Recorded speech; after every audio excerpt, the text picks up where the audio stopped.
Bismillahirrahmanirrahim. Assalamualaikum warahmatullahi wabarakatuh. Saya di sini akan menjelaskan eh, tentang berbagai macam pembahasan tentang filsafat. Yakni bab pertama, konsep dasar filsafat. Poin A, pengertian filsafat. Pengertian filsafat secara etimologis berasal dari bahasa Yunani, philein dan sophos, yang berarti cinta kebijaksanaan. Secara terminologis, filsafat sebagai ilmu yang membahas hakikat segala sesuatu yang ada.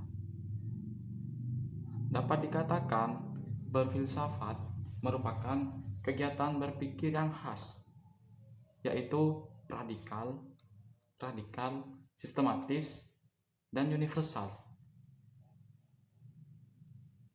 Untuk mencari kearifan atau kebenaran yang sesungguhnya dari segala sesuatu. Sebagai contoh sederhana, bolpen menjadi objek kajian filsafat.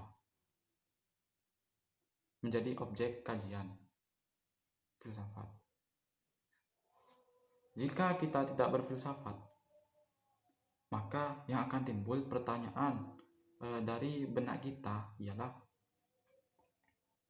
seperti apa bentuk bolpen tersebut dan apa warna bolpen tersebut. Tentu hal mendasar. Namun jika kita berpikir filsafat, maka yang akan timbul pertanyaan ialah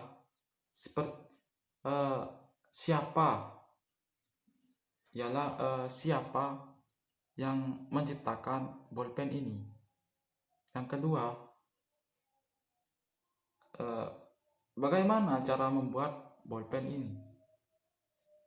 Yang ketiga, filsafat bukan hanya berpikir di masa lampau, namun di masa depan juga. Yang akan timbul pertanyaan ialah jika bolpen ini terus ada sampai generasi selanjutnya, jika terus ada, apakah bolpen ini akan berdampak negatif atau bahkan positif? Tentu sangat beda jika kita berfilsafat dan tidak. Dan menuju poin yang kedua, objek filsafat. Objek filsafat ada dua macam, yaitu material dan formal. Objek material yaitu segala sesuatu yang ada. Segala sesuatu itu adalah Tuhan, manusia, dan alam.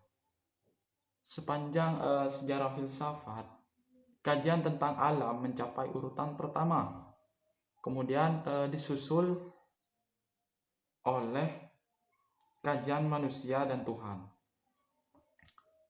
Sedangkan objek formal filsafat yaitu sudut pandang hakikatnya. Filsafat berusaha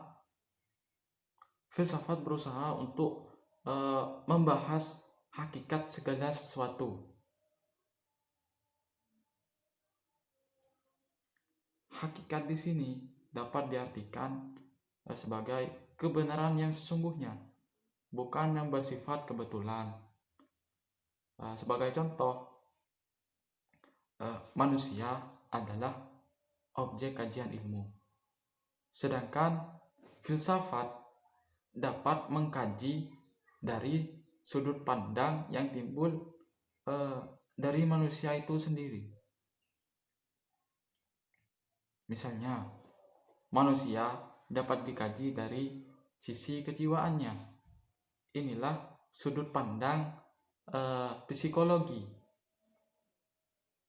Dan manusia dapat dikaji dari sudut interaksinya dalam bermasyarakat.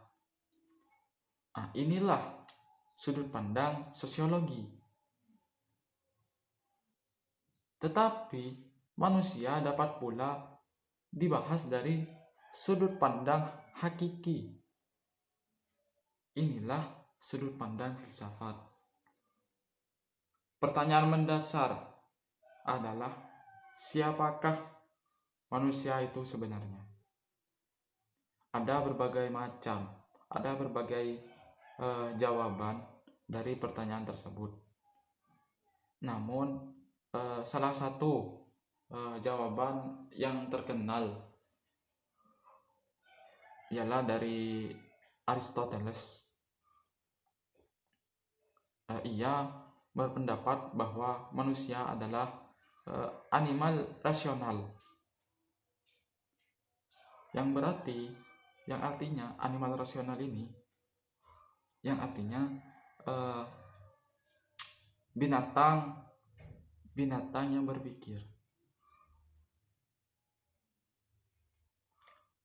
Tidak heran bahwa Aristoteles ini disebut sebagai ilmuwan yang sangat hebat.